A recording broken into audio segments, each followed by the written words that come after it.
सभी भगवान श्री गोवर्धन जी महाराज को भोग लगाया गया, पूजा की गई, परिक्रमा की गई। और जब इंद्रदेव को पता चला कि ब्रजवासियों ने हमारी अवहेलना की है, कृष्ण के कहने पर उन्होंने हमारी अवहेलना की है, तो प्रलयकालीन मेघ को आदेश दिया कि जाओ पूरे ब्रज को पानी में डुबो देना। प्रलयकालीन मेघ आकर के पूरे ब्रज में पानी बरसाता है। इतनी जोर की बारिश हुई कि ब्रजवासियों को लगा कि हम सभी पानी में बह जाएंगे। तो भगवान कृष्ण की शरण में गए कि हमने तुम्हारे कहने से गोवर्धन जी महाराज की पूजा की।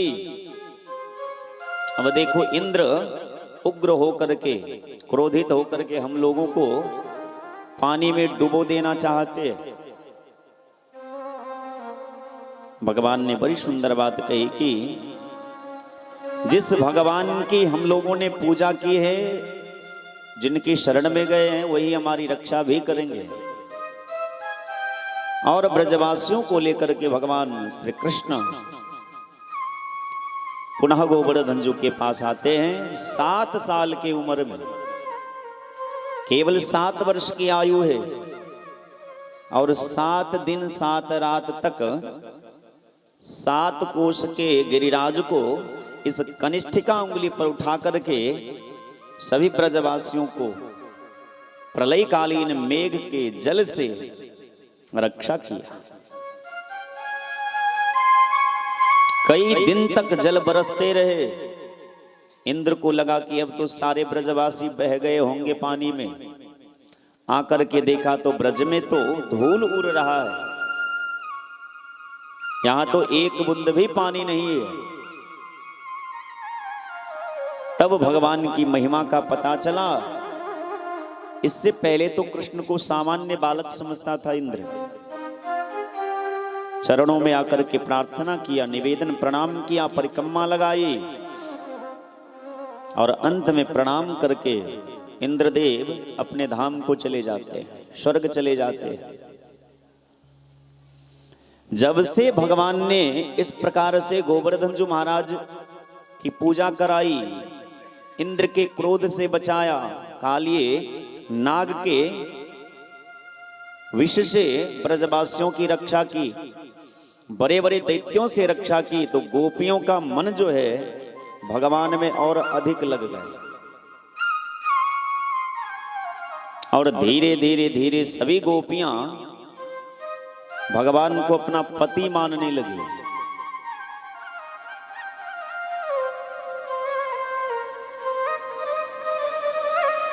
मां कात्यायनी की पूजा करती है, ब्रह्म वेला में उठ करके यमुना जी में स्नान करती है, मां कात्यायनी की पूजा करती है। और कात्यायनी की पूजा करके बस एक वरदान मांगती है कि हे मां कात्यायनी, मैं आपकी पूजा इसलिए कर रही हूं क्योंकि भगवान श्री कृष्ण हमको पति के रूप में मिले। कात्यायनी महामाये महायोगी निधीश्वरी, नंद गोप सुतम देवी पतिम में कुरुते नमः। कात्यायनी महामाये महायोगिन्यधीश्वरी, नंद गोप सुतम देवी पतिम में कुरुते नमः। वस्तुतः इस संसार में जितने भी प्राणी हैं, जितने भी जीव हैं, सबके पति वही नारायण है। ये संसार के जो पति हैं, ये तो केवल हमारे देह के पति हो सकते, आत्मा के पति तो वही नारायण ही है सबके। क्योंकि पति का अर्थ केवल इतना नहीं होता कि मांग में सिंदूर भर दे, उसका भरण पोषण करे। केवल पति का इतना अर्थ नहीं होता। पति का अर्थ होता है पाति रक्षति यह सह पति, जो अपने पत्नी की सदैव रक्षा करे वह पति है। ठीक उसी प्रकार पत्नी का भी अर्थ केवल ये नहीं होता कि हम पति की सेवा करें, सास ससुर की सेवा करें, बाल बच्चों को जन्म दे दिए, उसका लालन पालन भरण पोषण करें, तो पत्नी का दायित्व तो यहीं पूरा नहीं होता। पत्नी के बारे में आचार्यों का मत है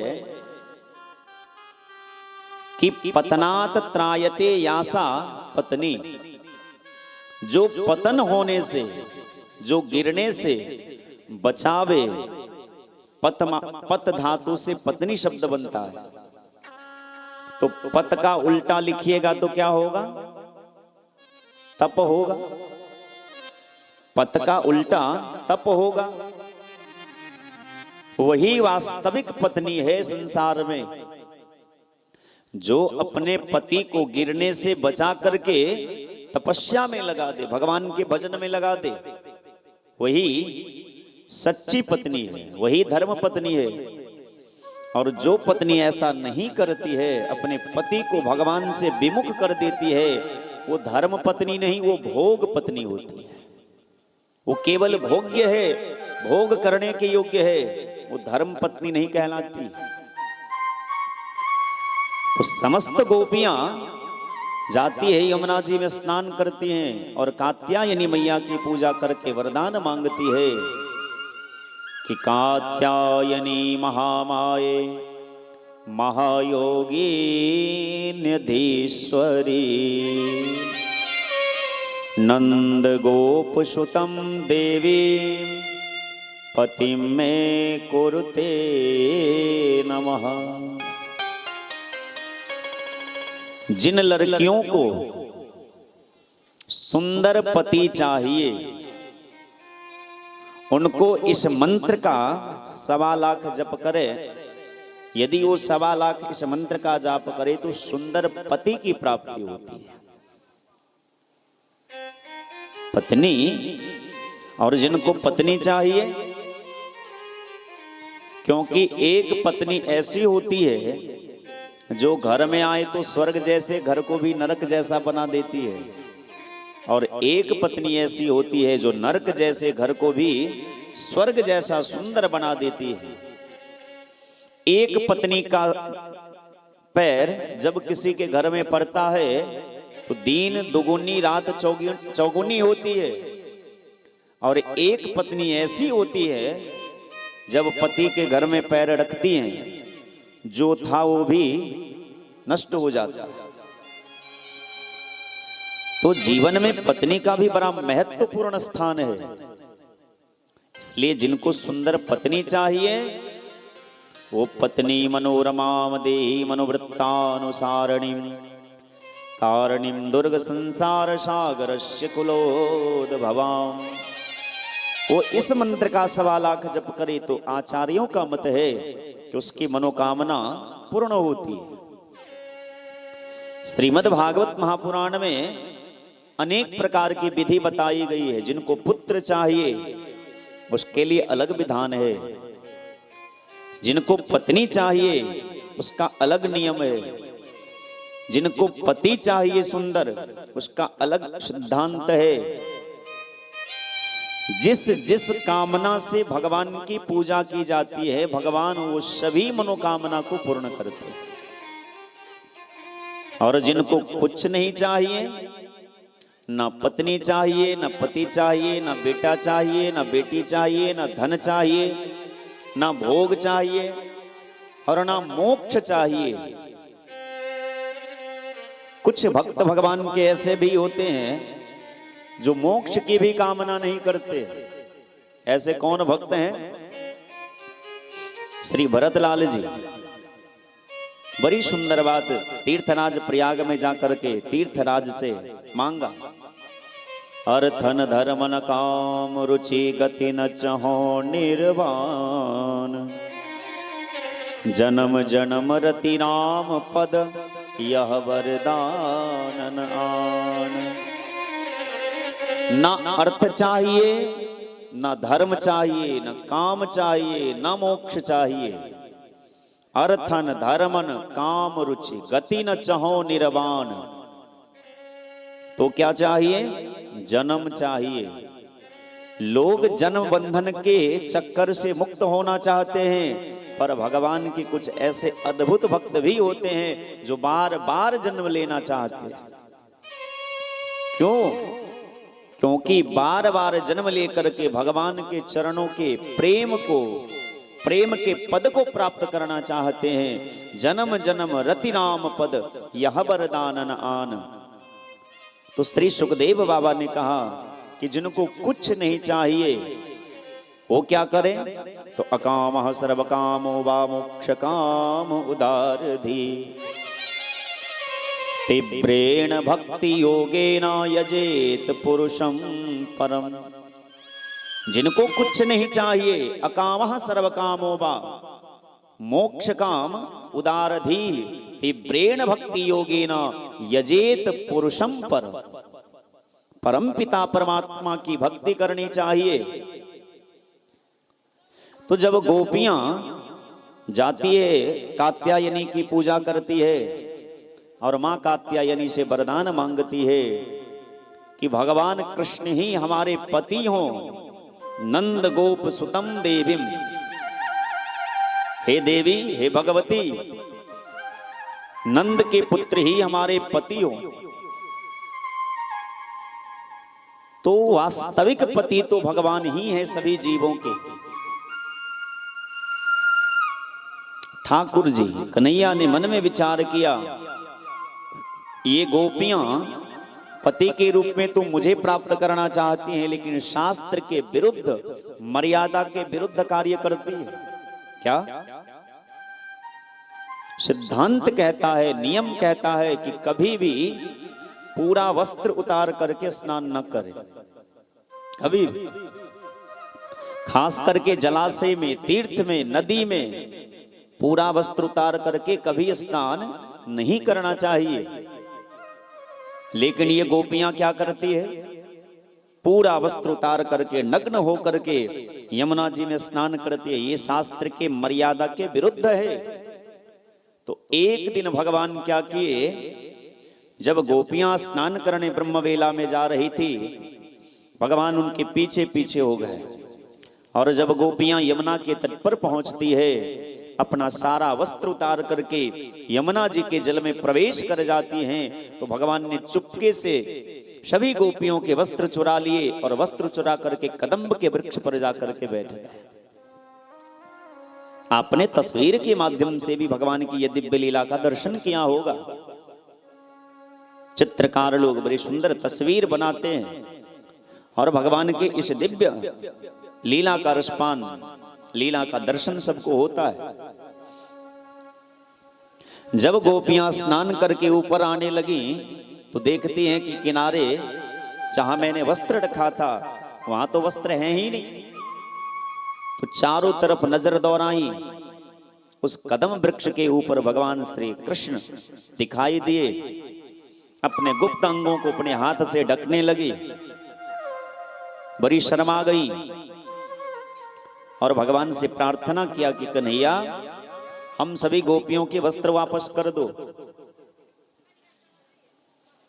तो भगवान ने कहा कि यदि वस्त्र चाहिए तो आप स्वयं आकर के लीजिए, मैं ऊपर से क्यों नीचे उतरूं?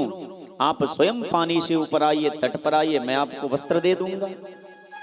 तो गोपियां कहती है कि हम सभी गोपियों को शर्म आ रही है, लज्जा आ रही है। कन्हैया ने कहा, वस्त्र उतारते समय आपको शर्म नहीं आई? जब आप वस्त्र उतार रही थी तब आपको शर्म नहीं आई? तो गोपियों ने कहा कि उस समय आप यहां मौजूद नहीं थे। गोविंद ने कहा कि ऐ गोपी, यही तो माया है। पति के रूप में मुझे प्राप्त करना चाहती हो और तुम ऐसा सोचती हो कि मैं वहां नहीं था। अरे मैं तो कण कण में हूं।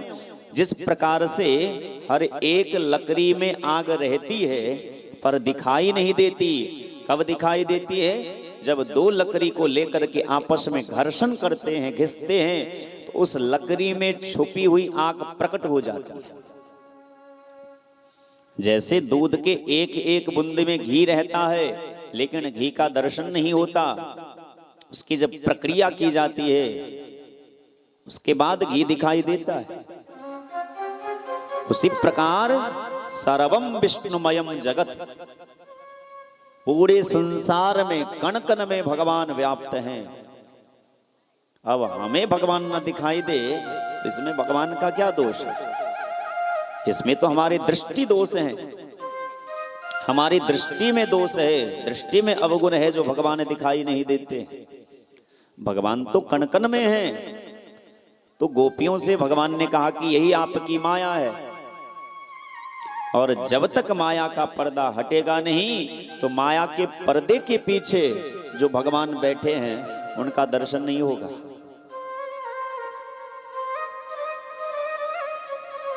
तो चीर हरण करके भगवान ने समस्त गोपियों के हृदय में जो मानस पटल पर जो माया का पर्दा था, उस माया के पर्दा को हटा दिया। और वस्तुतः जब हर एक जीव इस संसार में आता है, जन्म लेता है, तो सभी नग्न रहते हैं। कोई वस्त्र पहन करके संसार में नहीं आते। लेकिन जैसे जैसे बड़े होते जाते हैं उसके अंदर माया प्रवेश करती जाती है, धीरे धीरे भगवान उससे दूर होते जाते हैं। और जैसे माया का पर्दा हटता है, एक छोटा सा नवजात शिशु है, बच्चा है, उसको आप कपड़ा पहना करके रखिए अथवा नंगे रखिए, उसको कोई फर्क नहीं पड़ता है, क्योंकि उसके अंदर अभी काम वासना नहीं है, अभी माया नहीं है, वो मुक्त है, निश्चल है, निर्मल है। लेकिन जैसे हम जीव बड़े होते जाते हैं, हमारे अंदर माया का प्रवेश होता जाता है, काम बढ़ने लगता है, क्रोध बढ़ने लगता है, लोभ बढ़ने लगता है, एक एक करके सभी अवगुण हमारे हृदय में डेरा डाल देते हैं। यही तो भगवान से हमें दूर करता है। तो गोपियों का भगवान ने माया का पर्दा हटाया। घूंघट के पट खोल, रे तो पिए मिलेंगे। घूंघट रूपी पर्दा जो था भगवान ने उसको उठा दिया। अब समस्त गोपियां प्रसन्न हो गई, भगवान के सामने आई और वस्त्र ली। एक महात्मा कहते हैं, जिस प्रकार से भगवान ने ब्रजवासियों के घर में जाकर के माखन चुराया और गोपियों की मनोकामना पूर्ण करने के लिए भगवान ने उसका चीर हरण किया, ऐसे जो भगवान चोर हैं वो हमारे अनेक जन्मों के अर्जित पाप को भी चुरा लें। ब्रजे वसंतम नवनीत चौरम, ब्रजे वसंतम नवनीत चौरम, गोपांगनानाम दुकूल चौरम, अनेक जन्मार्जित पाप चौरम, चौराग्रगण्यम पुरुषम नमामि। ब्रजे वसंतम नवनीत चौरम, जैसे भगवान ब्रजवासियों के घर में जाकर के माखन चुराए, गोपांगना नाम दुकूल चौरम, और गोपियों के वस्त्र चुराए, उसी प्रकार भगवान हमारे अनेक जन्मों के अर्जित जो पाप हैं, हमने जन्म जन्मांतर में जो पाप किए हैं, कायिक वाचिक मानसिक सांसर्गिक, जितने प्रकार के जाने अनजाने में हमसे पाप हुए हैं, भगवान हमारे उन पापों को चुरा ले। और जैसे भगवान ने गोपियों के चीर हरण करके गोपियों को वचन दिया, जब ब्रजबामाओं से भगवान ने पूछा कि आपकी इच्छा क्या है, बोले आपको पति के रूप में प्राप्त करना चाहती हूं। भगवान ने वचन दिया, तथास्तु, समय का इंतजार करिए, मैं आप सभी गोपियों की मनोकामना पूर्ण करूंगा। समय बीतता गया, बीतता गया, बीतता गया। भगवान सुखदेव कहते हैं, 1 वर्ष के बाद वह समय आया जब भगवान गोपियों की मन की इच्छा को पूर्ण करने के लिए रासोत्सव करना चाहते। 5 अध्याय में भगवान सुखदेव ने राजा परीक्षित को भगवान के महारास लीला की कथा सुनाई है। वस्तुतः रास लीला की कथा कहने का अधिकार सामान्य मानव को तो है नहीं। जो पहुंचे हुए संत होंगे, जो पहुंचे हुए विद्वान होंगे, जो पहुंचे हुए महापुरुष होंगे, उन्हीं को रास की कथा कहने का सामर्थ्य है। सुखदेव जी जैसे स्वामी, सुखदेव जी जैसे महापुरुष ही भगवान की महारास लीला कथा का प्रवचन कर सकते हैं।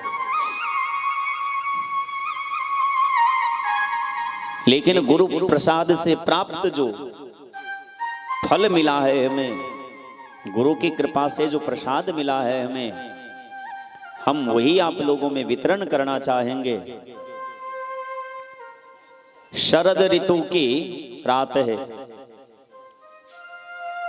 पूर्णिमा की रात। शरद ऋतु में पूर्णिमा की रात है, जिसको कौमुदी महोत्सव भी कहते हैं, कोजगरा का दिन है। भगवान पिता रात्रि शरदोत फुल्ल मल्लिका वीक्षरन्तुम मनश्चक्रे योग माया मुपाश्रितः। सुखदेव बाबा लिखते हैं कि भगवान अपिता रात्रि शरदोत फुल्ल मल्लिका वीक्षरन्तुम मनश्चक्रे योग माया मुपाश्रितः। भगवान को भी रास विहार करने की इच्छा हुई। भगवान अपि तारात्रि ही, कृष्ण को भगवान कहते हैं सुखदेव बाबा। क्यों? क्योंकि भगवान का अर्थ होता है जिसमें ऐश्वर्य हो, जिसमें समग्र हो, जो सर्वज्ञ है, जिसकी कीर्ति हो, यश है, जिसमें ज्ञान है, वैराग्य है, 6 प्रकार के जिसमें गुण निवास करते हैं, वही भगवान है। ऐश्वर्यस्य समग्रस्य सर्वज्ञः यश सहस्त्री ज्ञान वैराग्योश्चैव सन्नाम ऋति भगः। ऐश्वर्यस्य समग्र